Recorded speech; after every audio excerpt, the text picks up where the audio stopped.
Rencontrés dans de différents lieux à travers les quartiers de Conakry, plusieurs jeunes utilisateurs d'Internet ne tardent pas à réagir face à cette restriction d'utilisation de l'Internet dans leur pays. Pour cet étudiant diplômé qui parle de développement doit s'accentuer sur l'Internet en précisant l'importance de la connexion chez les jeunes. Vous savez, quand on parle aujourd'hui du développement, il faut qu'on s'accentue beaucoup sur ce qu'on appelle l'Internet à travers les réseaux sociaux. Parce que la connexion a beaucoup d'importance chez nous. Aujourd'hui, nous avons des parents à l'étranger, mais au moins ça fait 2 à 3 jours, voire une semaine comme ça. Même communiquer avec la famille est devenu vraiment un sérieux problème. Donc, le fait de bloquer l'Internet dans ces 2 jours, ça joue moralement et intellectuellement sur nous. Il interpelle l'État à revoir cette situation afin que la jeunesse s'épanouisse à travers l'Internet. Je pense qu'il y a l'ARTP qui est vers la radio Coloma. L'État doit revoir les choses parce que logiquement, la jeunesse est en train de souffrir. Et si l'État n'arrive pas à revoir les choses là, ça va vraiment jouer sur notre économie. Donc l'État doit revoir les choses qui sont en train de se passer actuellement dans le pays. Orange ne fait pas du tout son travail. Ariba qui est là, ça c'est zéro et Celcom d'ailleurs on n'en parle même pas. Donc l'État doit prendre sa responsabilité afin de faire sortir la population dans l'omnière auquel nous sommes en train de suivre dans ces 2 jours-là. Cet autre citoyen déplore cette difficulté d'utiliser l'Internet. C'est vraiment dommage de constater de telles difficultés dans des services qui ne valent rien chez les autres. Parce que aujourd'hui, la connexion, l'Internet, c'est le b.a.-ba qui peut booster n'importe quelle entité. Alors, nous, dans nos plans de communication, en tant qu'ONG, l'Internet est le plus facile pour l'exploitation, je vais dire. Mais ces derniers temps, c'est que dalle, c'est zéro, quoi. On ne parvient pas, d'après les recherches menées ça et là, nous nous sommes rendus compte que réellement, c'est à partir des autorités de régulation, n'est-ce pas, de ce service qu'il y a problème. Là également, ces autorités n'assument pas, elles ne disent pas la vérité à la population et cela est vraiment cher.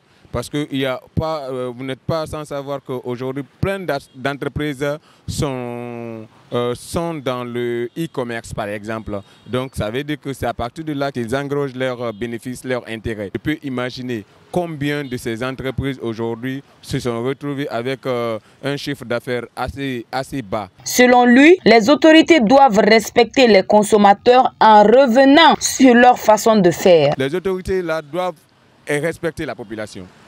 Ils doivent respecter cette population parce qu'on n'est pas autorité pour soi-même, on est autorité pour une population donnée. Donc il faudrait que l'autorité de régulation respecte les consommateurs.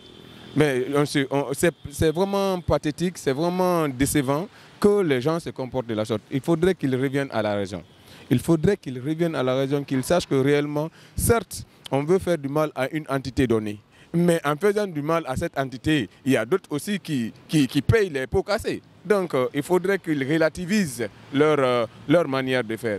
Si c'est pour les médias ou pour les gens là qui font du n'importe quoi sur les réseaux sociaux, parce qu'il faut le dire aussi, il faut le dire. Donc il va falloir que l'on identifie tous ceux-là qui font du mal ou bien qui véhiculent des messages inappropriés dans le truc. On les identifie et puis on les met devant la loi. Même son de cloche, cet ingénieur informaticien. Pour lui, l'Internet occupe une place capitale dans leur quotidien. L'utilisation de l'Internet, n'est-ce pas, occupe une très grande place, une place capitale dans notre quotidien.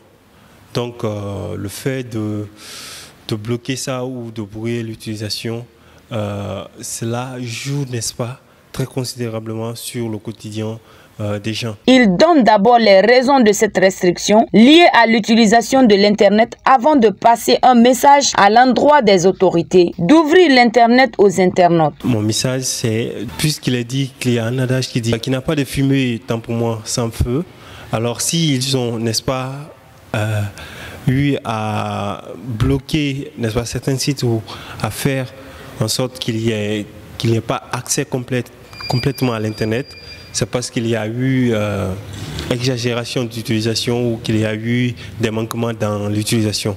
Donc ce que moi je dois dire aux autorités, c'est de, n'est-ce pas, faire en sorte que la population puisse avoir accès de façon très ouverte à l'Internet, et aussi aux jeunes qui utilisent l'Internet, aux utilisateurs de l'Internet, aux internautes, que l'Internet est un moyen de communication, un moyen de divertissement et tout autre.